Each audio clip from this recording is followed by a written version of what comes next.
반갑습니다. 한목나 251일 사무엘상 15장의 말씀을 통하여서 하나님께서 주시는 지혜와 지식으로 말씀이 깨달아지고 깨달아진 그 말씀을 가지고 삶을 사는 저와 여러분 되기를 간절히 소망드립니다. 오늘 15장의 이제 개요는 이스라엘의 첫 번째 왕 사울의 통치에 결정적인 파국을 가져온 사건을 기록하고 있으며 성경이 가르치는 순종의 본질에 대해 가장 강력한 메시지를 전달하는 장입니다. 선지자 사무엘은 하나님께로부터 받은 엄중한 명령을 사울 왕에게 전달합니다. 그 명령은 이스라엘 백성이 출애굽할 때 대적했던 아말렉 족속을 완전히 진멸하라는 것이었습니다. 사울은 군대를 소집하여 아말렉과의 전쟁에서 승리하고 그들을 무찔렀습니다. 그러나 사울은 하나님의 명령을 부분적으로만 이행하는 중대한 실수를 저지릅니다. 그는 아말렉 왕 아각을 사로잡았고 백성들과 함께 가축 중에서 가장 좋고 살찐 양과 소들을 남겨두었습니다. 사울의 불순종을 보신 하나님께서는 내가 사울을 왕으로 세운 것을 후회하노니 라고 말씀하시며 사울이 하나님을 떠나 명령을 행하지 않았음을 한탄하셨습니다. 이튿날 사울을 만난 사무엘은 사울의 왕관을 흔드는 질문을 던집니다. 사울은 자신이 명령을 다 행했다고 주장했지만 사무엘은 사울의 귀에 들려오는 가축의 울음소리를 지적하며 사울의 불순종을 폭로했습니다. 그리고 사무엘은 사울의 변명을 일축하는 신앙의 근본 원리를 선포합니다. 사무엘은 사울의 그 거역은 우상을 섬기는 사술의 죄와 같고 완고함은 우상 숭배의 죄와 같다고 규정했습니다. 결론적으로 사울이 하나님의 말씀을 저버렸으므로 하나님도 사울을 버려 왕이 되지 못하게 하셨다는 최종적인 심판을 통보했습니다. 사울은 그제야 자신이 백성을 두려워하며 그들의 말을 쫓았기 때문에 범죄했음을 인정하고 회개했지만 사무엘은 이미 돌이킬 수 없는 심판이 결정됐음을 강조했습니다. 사무엘은 사울이 살려둔 아말렉 왕 아각을 끌어내어 직접 칼로 쪼개어 죽임으로써 하나님께 명하신 진멸 명령을 완전히 수행했습니다.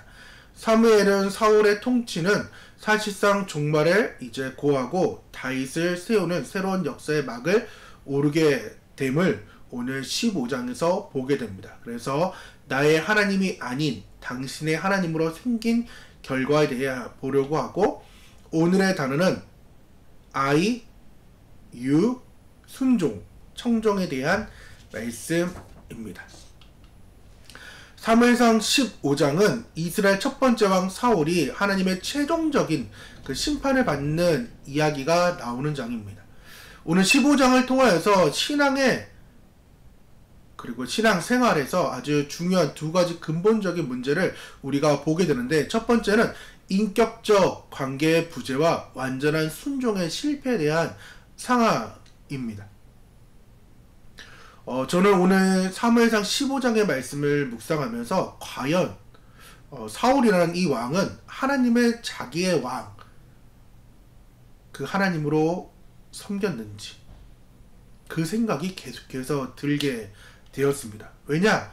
오늘 15장에 두 번이나 당신의 하나님 여호와께, 또한 당신의 하나님 여호와께 이러한 얘기를 사무엘에게 이야기합니다. 나의 하나님 여호와께 예배하고 경배하는 것이 아니라 너가 시켰기 때문에 내가 이 일을 하게 되었다. 내 하나님이 아닌 남의 하나님을 계속해서 이야기하고 있다라는 것입니다. 신앙생활은 하나님을 믿는 것입니다. 나와 하나님과 그 관계성, 자녀의 관계성이 있어야 되는 것이 신앙생활이라는 것입니다. 근데 오늘 15장의 말씀을 보면은 사울은 이 일이 전혀 없습니다. 관계성이라는 그 관계가 없다라는 것입니다. 창세기 말씀을 보면은 하나님을 이렇게 계속해서 소개합니다.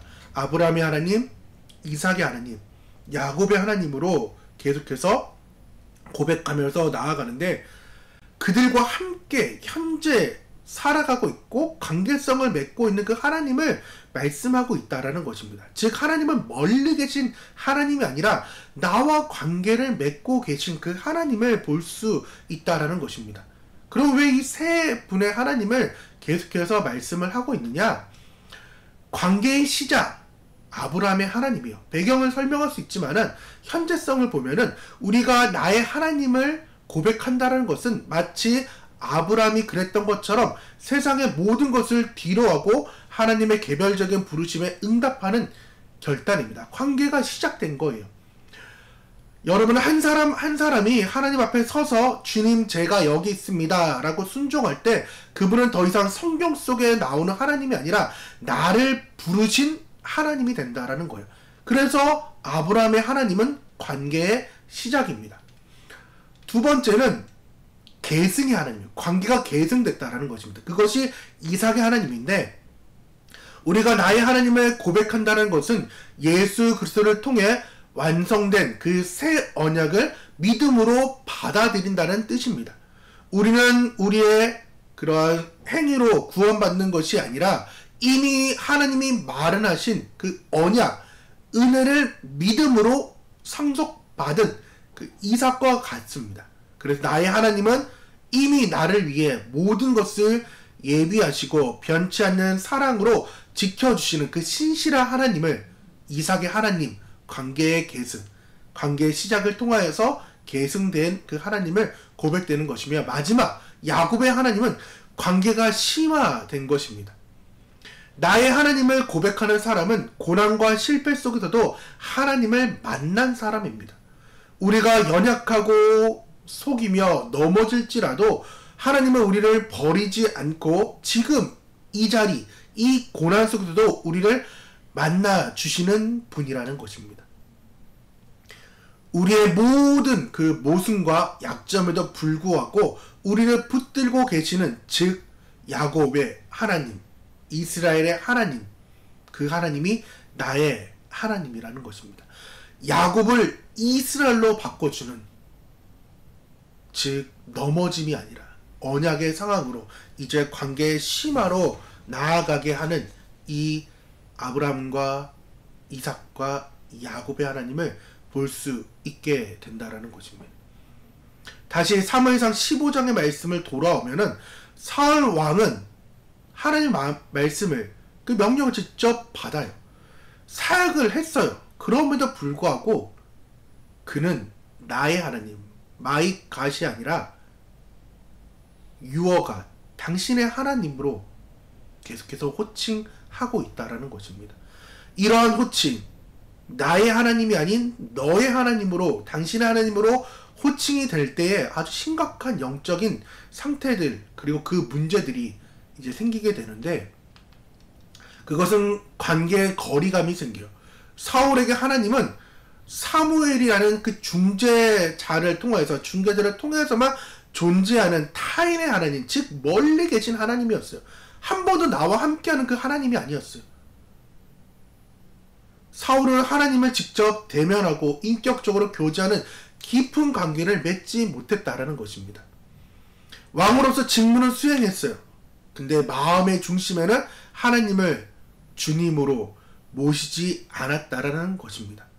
이것이 중요해요. 궁극적으로 나중에 다윗과의 그 멀어짐과 관계성이 지금 다윗과 계속해서 비교되는 것이 이러한 일들 때문이에요. 두 번째는 이 일로 인하여서 책임이 전가됩니다. 당신의 하나님이라는 그 표현은 하나님의 심판과 요구에 대한 영적인 책임을 사무엘에게 미루라는 태도였습니다. 나의 하나님이었으면 미루지 않고 내가 죄인입니다. 내가 잘못했습니다. 불순으로 나아가지도 않았겠지만은 이 일이 일어나는 그 이유는 너의 하나님이기 때문에 너의 하나님이 시키지 않았냐 이 일인 거죠. 사울은 자신의 왕위가 폐위되는 그 상황에서도 여전히 백성들, 장로들의 그 체면을 더욱 중요했습니다. 왜? 하나님은 필요 없기 때문이에요. 나와 관계 맺은 그 백성들이 더 사울은 중요했습니다. 마지막, 신앙의 피상성입니다. 사울의 신앙은 겉모습만 왕의 직분을 따르는 피상적인 신앙이었어요. 진정한 신앙은 하나님을 나의 구원자, 나의 아버지, 나의 주님으로 고백하는 인격적인 관계에서 시작됩니다. 예수님의 그 12제자의 상황을 보면은 가룟 유다는 신앙의 고백이 없었어요. 늘 선생으로서 피상적으로서 나아가게 됐지만은 그러니까 회개하지 못했던 거죠. 근데 베드로는 회개할 수 있었던 것이 그에게는 분명한 신앙 고백이 있었다라는 것입니다. 신앙 고백이 없다면은 아무리 훌륭한 직분을 맡아도 결국 외톨이처럼 하나님과 동떨어진 존재가 될 수 없음을 오늘 사울을 통해서 우리가 볼 수 있게 된다라는 것입니다. 두 번째는 순종의 문제라는 거예요. 좋은 것을 남긴 그 불완전한 순종. 이 좋은 것도 하나님의 좋은 것이 아니에요. 사람에게 좋은 것입니다. 그러니까 그 부분적인 순종, 불완전한 순종으로 인해서 15장 9절에 상황이 나타납니다.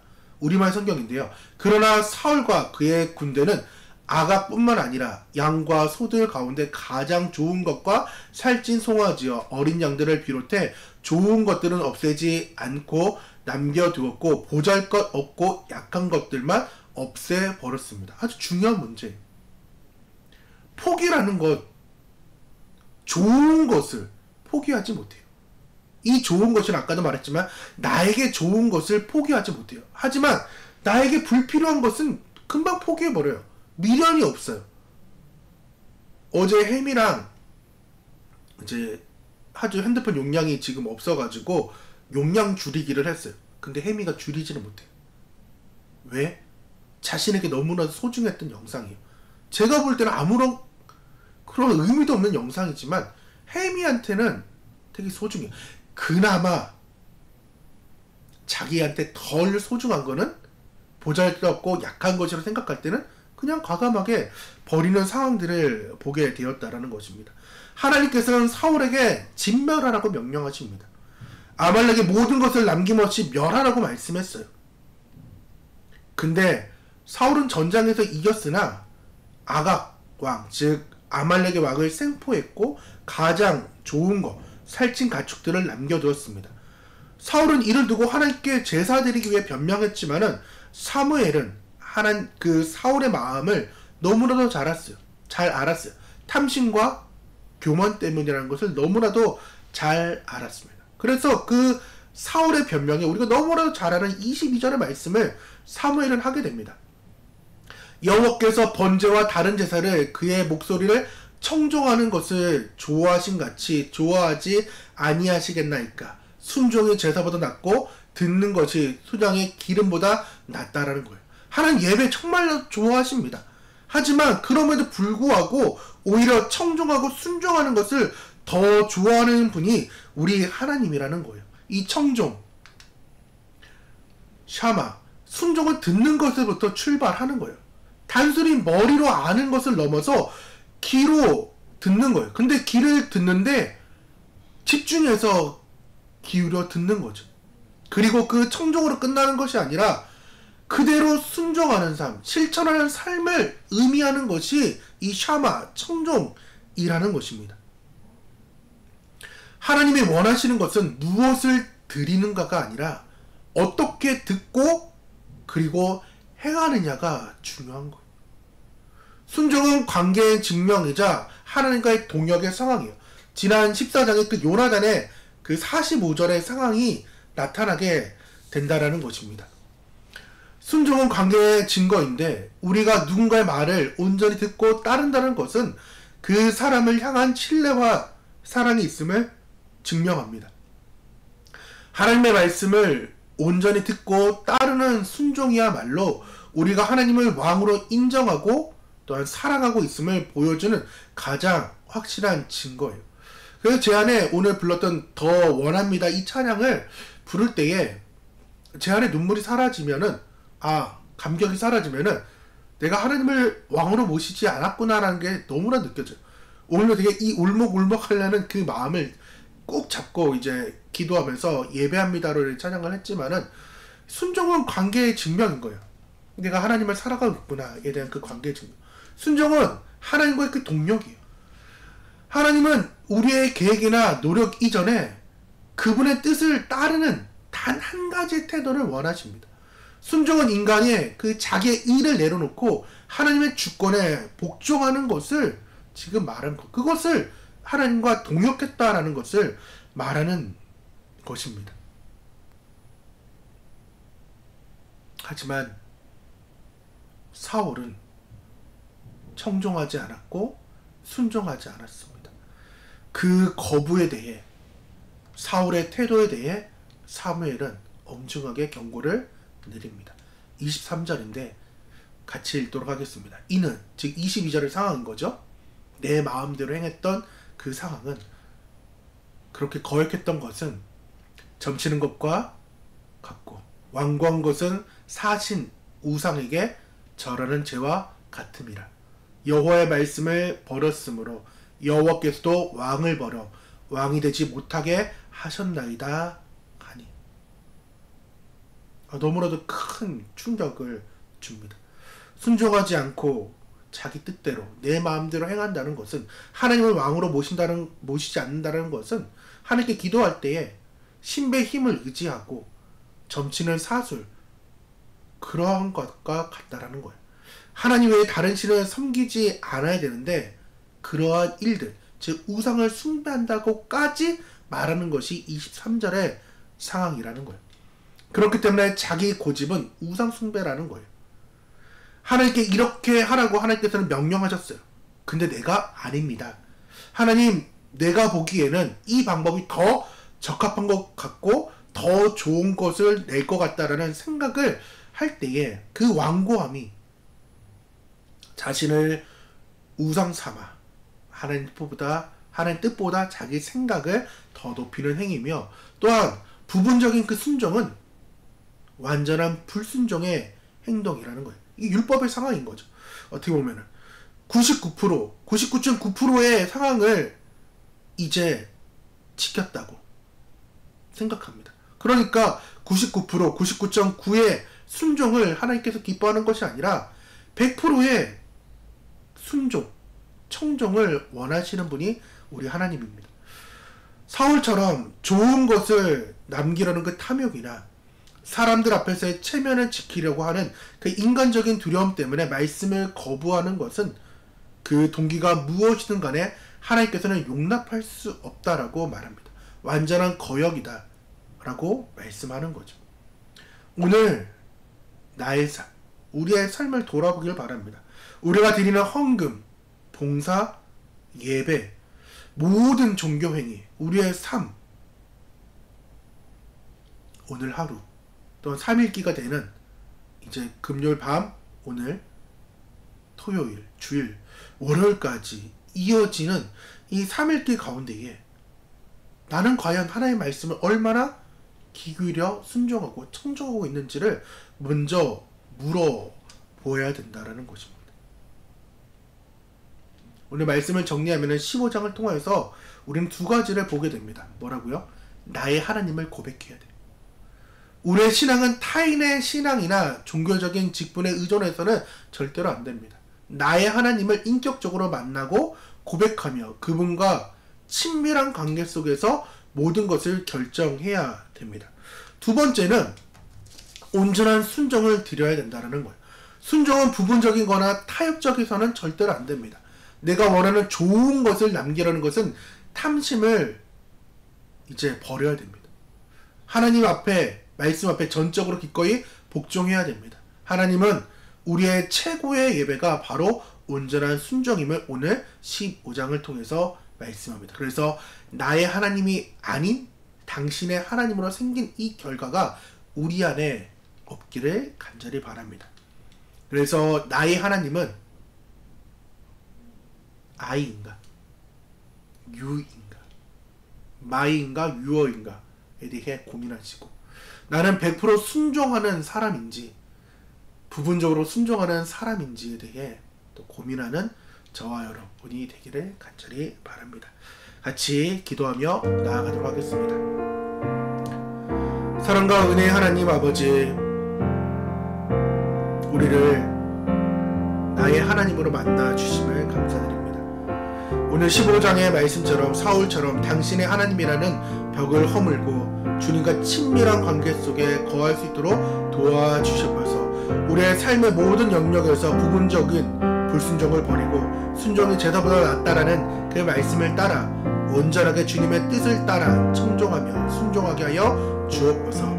예수님의 이름으로 기도드립니다. 아멘.